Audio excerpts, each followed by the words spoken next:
think democracy is about using all the tools that we give ourselves collectively, whether it's the power to tax or the power to organize a healthcare system or the power to take over a piece of land and turn it into a road.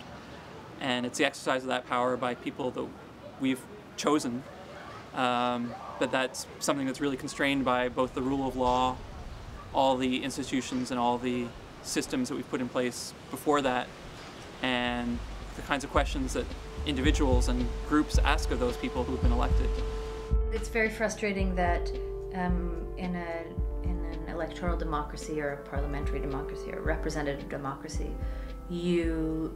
get to vote one time, you make one decision, and then that person makes every other decision for you. And so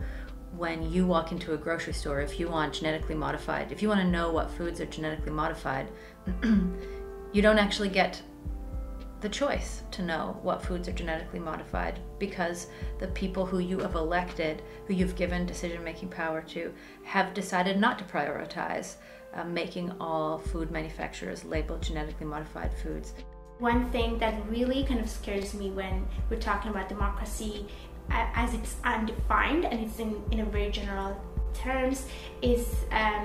the issue of imperialism. We impose imperialistic agendas through discourses of democracy, human rights. And as somebody who comes from the third world, or like the Islamic side of the world, it's a lot about how to be democratic, but also being who we are. So not feeling that whatever we had or all the culture that we had was for some reason wrong, and how to negotiate the fact that democracy is not necessarily something Western.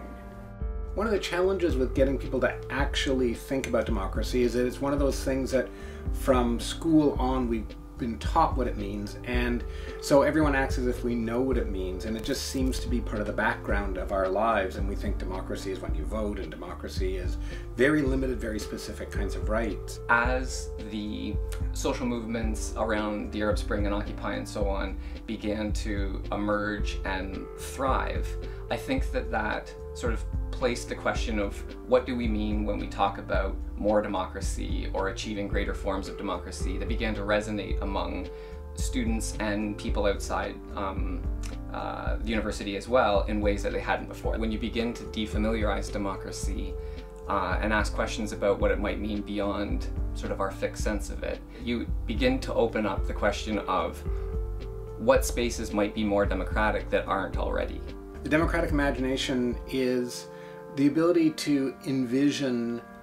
different ways of doing things that you're already doing that actually increase the control of the people participating in it, and asking questions about what that means in all kinds of different settings. Part of the challenge is to take something that just seems like furniture in the room and to say, actually, if we take this seriously, it begins to